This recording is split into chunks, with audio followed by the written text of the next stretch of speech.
राजा ने बोए जो चने और माली ने बोई दूब। राजा के जो चने बढ़ते जा रहे थे और माली की दूब घटती जा रही थी। माली को लगा कि कुछ तो गड़बड़ है, इसलिए उसने सोचा छुप कर निगाह रखनी चाहिए। जब वह छुप कर देख रहा था तो उसने देखा कि कुछ छोटी बड़ी लड़कियां उसकी दूब तोड़ कर ले जा रही हैं। उसे बहुत गुस्सा आया। उसने लड़कियों को डांटा और उसकी चुन्नी छीन ली। लड़कियां माली से विनती करने लगी कि हमारी चुन्नी दे दो और हमें दूब ले जाने दो। हम यह दूब गणगौर की पूजा के लिए ले जा रहे हैं। इसके बदले गणगौर का पूजा पाठ हम तुम्हें दे देंगे। माली ने उन्हें दूब लेने दी। गणगौर की पूजा के बाद लड़कियों ने पूजा पाठ माली को दे दिया और माली ने अपनी मालनी को दे दिया। मालन ने पाटा ओबरी में रख दिया। शाम को माली का बेटा आया और बोला, माँ भूख लगी है। माँ ने कहा, बेटा ओबरी में लड़कियों का पूजा पाटा रखा है, उसमें से कुछ खा ले। माली के बेटे ने कमरा खोलना चाहा, लेकिन उससे कमरा नहीं खुला।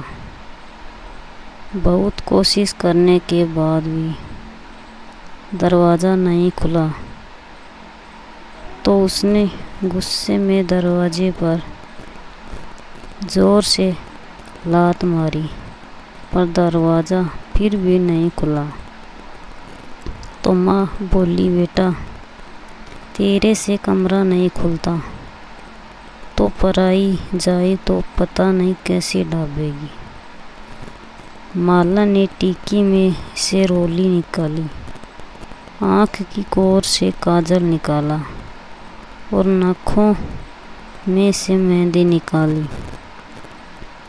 हथेली में लेकर सबको घोला और ओबरी छोटा कमरा के छींटा दे दिया तो ओबरी खुल गई। अंदर देखा तो ईश्वर गणगौर बैठे थे। ईश्वर जी ने बहुत सुंदर वस्त्र पहने हुए थे और गौर मांग संवार रही थी और ओबरी में अन्न के भंडार भरे पड़े थे। माली के बेटे मालन को तथा माली को उनके सुंदर दर्शन हुए। हे गणगौर माता, जिस प्रकार माली के परिवार को दर्शन दिए उसी प्रकार सबको दर्शन देना और ईश्वर जी जैसा भाग्य और गौर जैसा सुहाग सबको देना। कहानी कहने वाली, हुकारा बनने वाली सबको देना और सबको अमर सुहाग का आशीर्वाद देना। एक बार शंकर भगवान पार्वती जी और नारद जी के साथ पृथ्वी पर घूमने आए और एक गांव में पहुंचे। उस दिन चैत्र शुक्ल की तीज थी। जैसे ही गांव वालों को भगवान के आने की सूचना मिली तो धनवान स्त्रियां श्रृंगार में तथा आव भगत के लिए तरह तरह के भोजन बनाने में व्यस्त हो गई। कुछ गरीब परिवार की महिला जैसी थी वैसी ही थाली में हल्दी, चावल और जल आदि लेकर आ गई और शिवजी पार्वती की भक्ति भाव से पूजा करने लगी।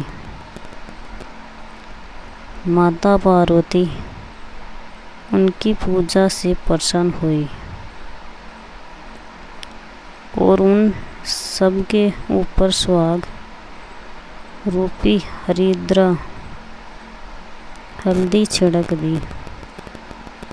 इस प्रकार माँ पार्वती का आशीर्वाद या मंगल कामनाएं पाकर अपने अपने घर चली गई। कुछ देर बाद अमीर औरतें भी 16 श्रृंगार कर 56 भोग सोने के थाल में सजा कर आ गई। तब भगवान शंकर ने पार्वती जी को कहा कि सारा आशीर्वाद तो तुमने पहले ही उन स्त्रियों को दे दिया, अब इनको क्या दोगी? पार्वती जी ने कहा, आप उनकी बात छोड़ दें। उन्हें ऊपरी पदार्थों से निर्मित रस दिया है, इसलिए उनका स्वाद दूधी से रहेगा। परंतु इन लोगों को मैं अपनी अंगुली चीर कर रक्त स्वाद रस दूंगी, जो मेरे समान ही सौभाग्यशाली बन जाएंगी। जब कुलीन स्त्रियां शिव पार्वती की पूजा कर चुकी, तब माँ पार्वती ने अपनी अंगुली चीर कर उन पर रक्त छिड़कर अखंड सौभाग्य का वर दिया। इसके बाद पार्वती जी शिव जी को कहा, मैं नदी में नहा कर आती हूँ। माँ पार्वती के नदी के किनारे जाकर बालू से शिव लिंग बनाया और आराधना करने लगी।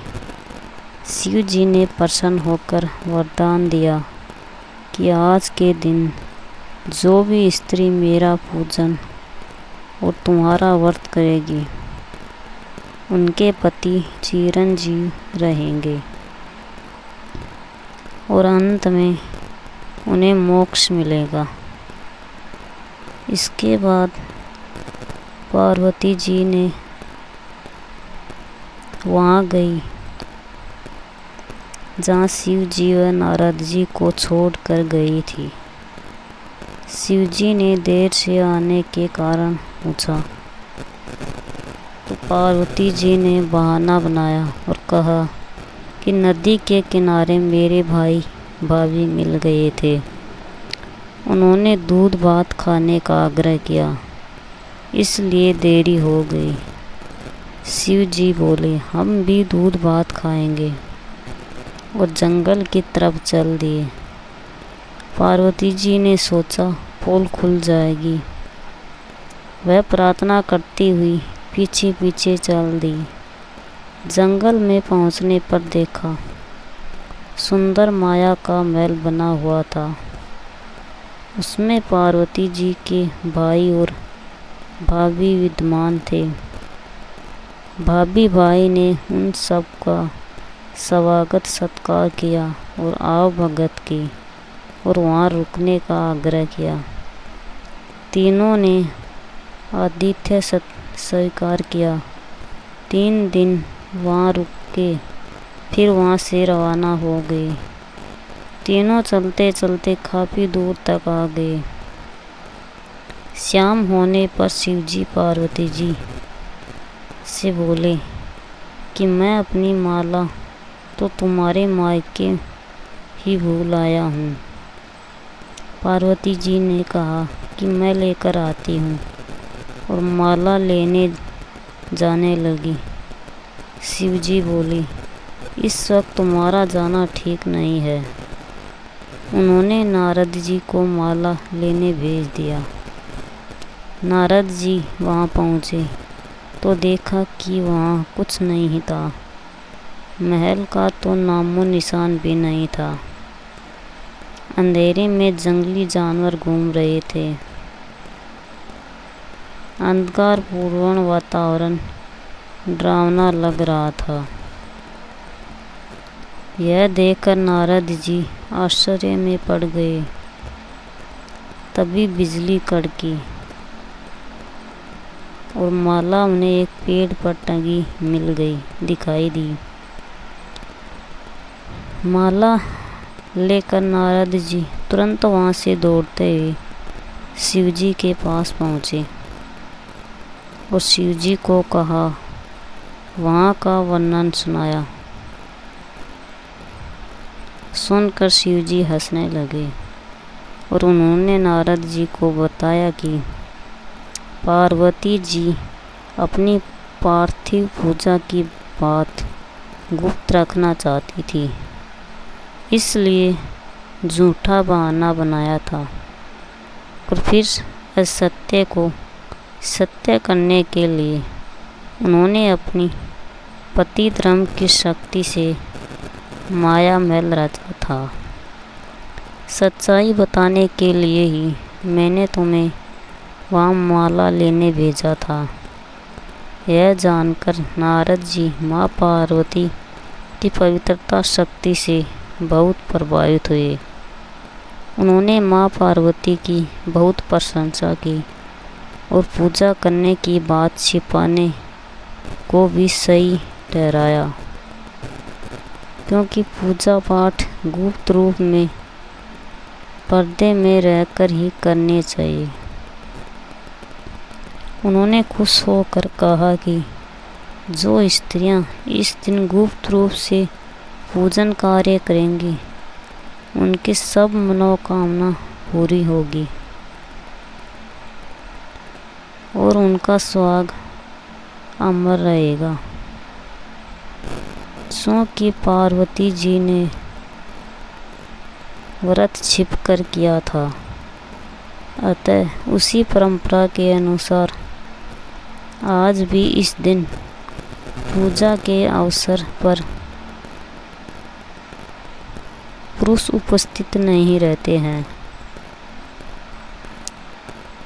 खरी की खोटी, अधूरी की पूरी। जय